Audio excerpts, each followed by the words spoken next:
massively part of the Royal Mail. Well, the Royal Mile is a tourist term, by the way, which sadly is... taken over. Yeah. I suppose so, yeah. Canongate was a separate borough, and it was only in 1856, I think, that it was completely absorbed into Edinburgh. It was always smaller, but although Edinburgh was the centre for luxury goods in Scotland, and of course some of the super rich, like the Dukes of Hamilton, did get stuff from London, and the aristocrats, especially after the Union, they would get really expensive stuff in London. But there was a lot of high quality stuff being made. What sort of luxury goods?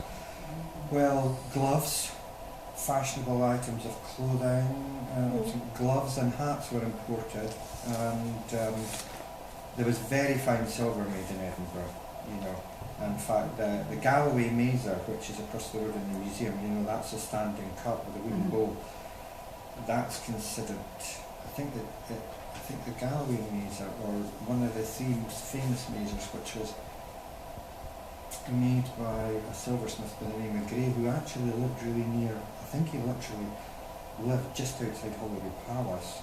It's 16th century, and it is considered, I think, to be one of the finest pieces of Scottish silver ever made. What are you calling it? A mazer? A mazer.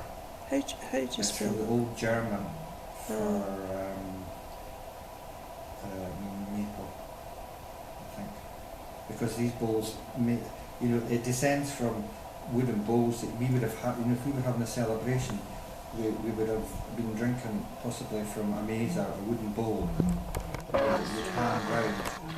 And of course the most famous one of that type is the one that Robert de Bruce is said to have celebrated at Rossa Castle, and that's in the museum. There's some mysteries about where that was made, but by the 16th century it became a standing cup, still with the wooden bowl, but obviously with a silver stem and silver round, and it was a status symbol. So the Galloway Mazer is worth going and have a look at because it's very beautiful. But it's dark in the museum and it's difficult to see it like you could see it in daylight because of the fine engraving that's on it. So, and in the 18th century, of course, tea drinking, and I love tea. So this is very close to my heart. Tea drinking was all the rage, and if you were wealthy, you really wanted to have a silver tea service. So, in the 18th century, James Kerr of Buckerdriggs, he was the king of the teapots. He was the man making silver teapots and silver tea services, and they were much in demand, as I say. Teapots were getting bigger, and people wanted silver ones.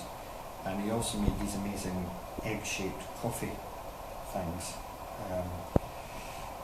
I only think about 16 of them in existence. We're very lucky because there are a few, and he was very powerful man in the Hammerman's Guild, and the goldsmiths. He became the MP for Edinburgh, but there was a lot of resentment. People thought he was too big for his head.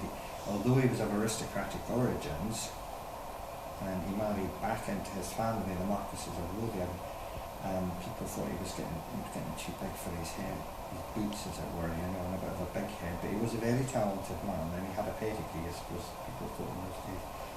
I think when Cumberland came to Edinburgh in 1746, he, for some reason, didn't really take to James Kerr. I don't know why. And because he was a tradesman, as I say, the merchants in the city who thought they were the elite weren't happy at him being the MP. He wasn't the MP for very long, James Kerr. There are portraits of him, I think, and he died in a mansion at the West End before the West End of the New Town was built. He died along there, and in the Magdalen Chapel on the Broads, the record donations, there's one from him. You'll come across him a lot in the 18th century, but he was he was a very wealthy man from being a silversmith because there was such a big demand. And I think because Scotland was becoming a richer country, there was more demand. You'd get people of the middling sort that were wanting silver teapots as well as... I wonder what tea it is, why you bring out silver? I don't know, because somebody told me that the best tea is from a china teacup. You can't get any better tea than from a china teacup. I But don't know about silver. no, This is the teapot. So, But you get you don't get think not the there are cups many as well. pottery right? teapots then. Um, never make tea in that way. no. But remember, it's interesting what you said about pottery teapots. The problem with them was until they developed, Josiah Wedgwood developed pottery that could take boiling water. A lot of teapots used to break. Mm. And if you had a silver teapot, it wasn't going to break. And you have to remember, nowadays we have totally different things that people want. They want BMWs, £30,000 kitchens. You would have wanted a silver tea service and a nice table.